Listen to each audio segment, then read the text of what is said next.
What we're going to do now in the water is we'll do a drill where we put the blade, get the boat moving, and we'll have it, keep it stable with the bow person sitting out, and then we have the rest of the crew put the blade in and let it push them down the slide. And so we put the blade in and don't push it all, and just let the water, the pressure against the back of the blade, to push them down the slide.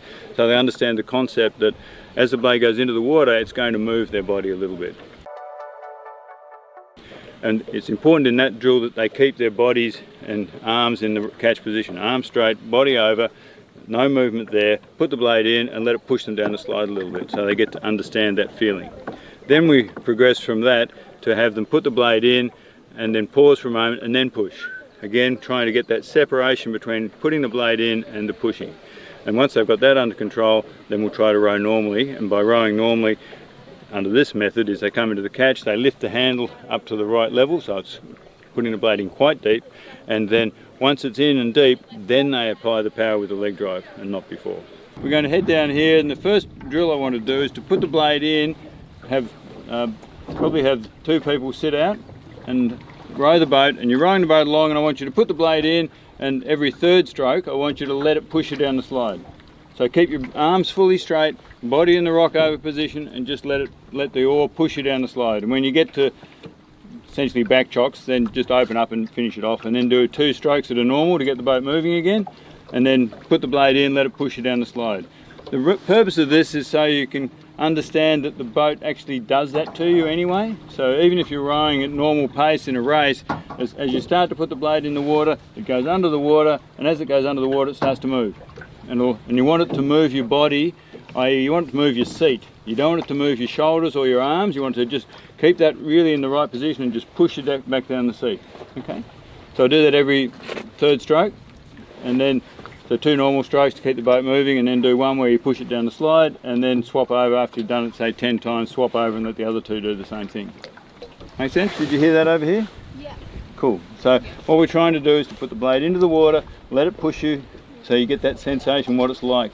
And when you're rowing normally, what we want to do is put the blade in and let it push you a little bit whilst it gets deep and connected, and then you drive, but not before.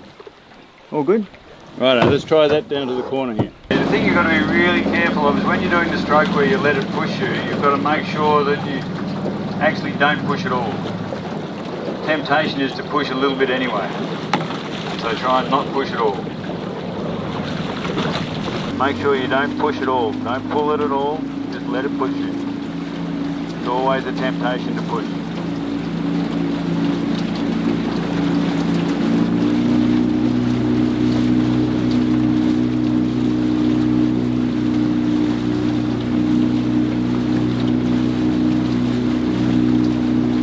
No, you're still pushing. On that one where you don't push, make sure that you don't push at all. Put the blade in and let it push you.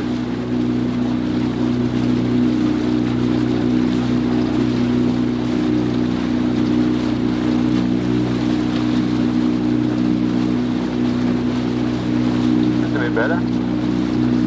So really resist that temptation to push. Put the blade in, keep your body and your arms in the same position at the catch, and let it just push you down the slide.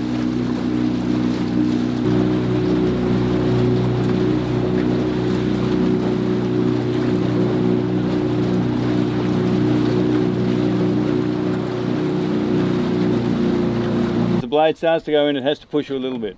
And so what I want to do now is the same drill essentially, but I want you to, every stroke, put the blade into the water and then just wait till you feel it push you. So you know what that feeling's like now. You put the blade in, it pushes you. I want you to put the blade in and let it push you just a little bit and then push. So a little bit is like that. But you want to be able to just feel it. So hold yourself at the catch, put the blade in and then push. If you can do it, because you would do it in 2s, I want you to start off by counting the blade in. So if, for example, if the bow 2 was sitting out and the stern 2 were the ones rowing, on the first couple of times I want you to come to the catch with your oars, the blades out of the water, blade square, and then one of you, out of the 2 that are not doing it, doing the drill, call up and then push. And that sort of time frame, up, push. So that's too big a time frame for normal rowing, but it's to emphasise the point that we're going to go up first, then we're going to push. Is that clear to everybody? Okay, so do it in twos, and the two that are not rowing, keep the boat pretty well balanced, because when you're out at the catch like that, with your blades off the water, we want the blades off the water, but we don't want them way up in the air. We want them as you would normally. So just off the water, and then up, push. And so do that perhaps 10 times, and then go into the drill of putting the blade in and letting you feel the push before you push. So you feel the blade kick in your hand a bit, and then push. Everyone good with that? Righto, let's go. Remember to put the blade in just with your arms, not with your shoulders.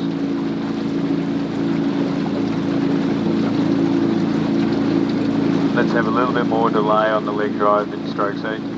So put the blade in and then wait a little bit longer. That's better.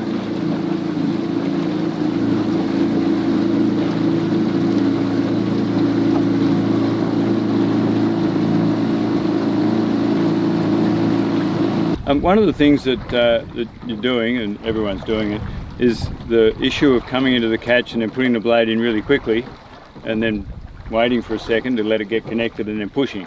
And what you tend to do is, because you come into the catch fairly steadily, especially when you're rowing at a low rating, so you're coming into the catch nice and steady, and then you put the blade in and then you hesitate for a minute and then you push. What happens, people automatically put the blade in slowly because they're coming in a slow movement, and they put the blade in and then they go out with a bit of a slow movement, and so the body just does everything a bit slow. So what you want to do is separate that connection. So come into the catch, and when you get to put the catch in, put it in quick, like really put it in really quick, and then slow again. So it's about making sure that you control the different aspects of the catch. So you come into the catch nice and steady, and then you put it in really quickly, then you feel for that connection, and then you push. And so it's about putting the blade in quickly as a separate movement rather than a flowing movement. If you try and treat it as a flowing movement, it ends up being come down the catch nice and steady, and I put the blade in nice and steady, and that's too slow. So we're going to come into the catch, put it in quick. Okay, and by quick I mean really quick. So if we can just have you, if you let us go for a minute there, and so when we drift off, I want you to have the bow to sit out and balance the boat, and have, no, let's do it the other way around. Stern to sit out and balance the boat, and when the bow to, I want you to come into the catch position with your blades off the water, and square. Now I want you to put it in quickly. No, quickly. Super quick. It's a really quick move. Come to the front and go whack. And remember, back on the pontoon, we want to have the hand so that it's almost parallel with the gunnel. So it's got to go in deep. So you want to do it again, quick and deep. Right, now you rest out and the stern pair do it. Same deal.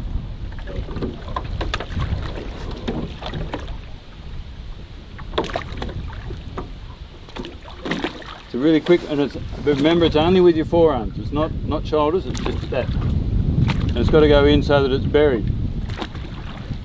And so it goes in a long way. Whack! That make sense? Righto. We'll head back for lunch, and so on the way back, have a few row all four and just try and practice that delay getting the catch in. Put the catch in quickly, and then hesitate a moment before you push. Right, you go? Come into the front, put the blade in quick, put it in deep, and then feel that connection, and then push. Don't lift with your shoulders, just push. That's good.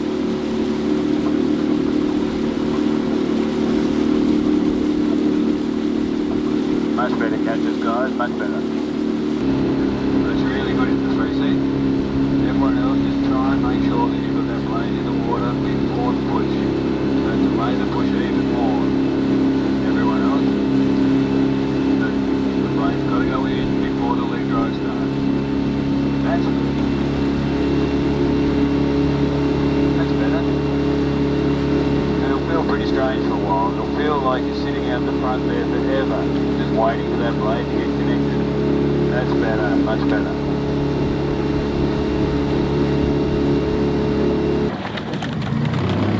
Really focus on going to the front, put the blade in really quickly and deep, and then wait to feel the load, pick up the load, and then push. So no leg drive before the blade's in the water and connected.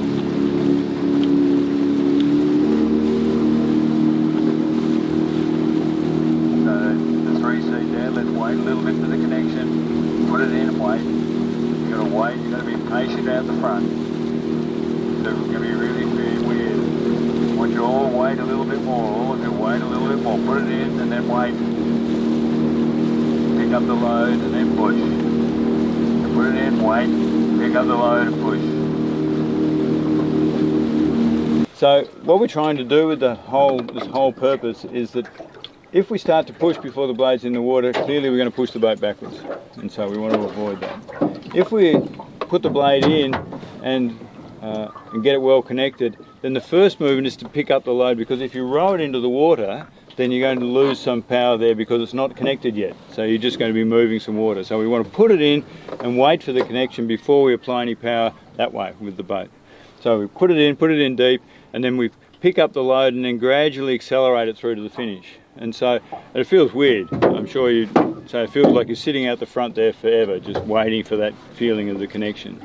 But the purpose is to get it in and get it well connected, so then when you do drive, that you're gradually accelerating the boat right the way through. So the purpose of it is essentially twofold. The first one is to make sure that we don't waste any leg drive, and the second one is to make sure we don't kick the boat backwards at the same time. And you'll find that the worst that can happen is that if you put it in and you don't push early enough, the worst that can happen is that you'll feel the oar kick in your hands a little bit. And in fact, if you're in a race situation, or just rowing along anywhere, and you want to check whether you've got your catches right, have I got the blade in and connected before I push? All you need to do is to delay your leg drive just a fraction, and don't tell anyone, just do it, no one will notice. So put the blade in, delay your leg drive just a fraction, and if you don't feel the handle kick in your hands, it means that you were missing the catch. Whereas if you had the catch exactly right, as soon as you delayed your leg drive a little bit, if you felt it kick in your hands, you'd say, yep, I'm on the money, my catch is good. So you can check anytime you like just by delaying it. So heading back in here, just individually, just try and delay that, put the blade in, delay the leg drive a little bit until you feel the kick. And if you don't feel the kick at all, delay it a bit more and a bit more and a bit more until you do, and then eventually you'll get almost a perfect catch. If you've got it in and there's no kick, but if you delayed a little bit there was, then that's about as good as you're going to get as far as connection goes. Alright, we try that on the way in.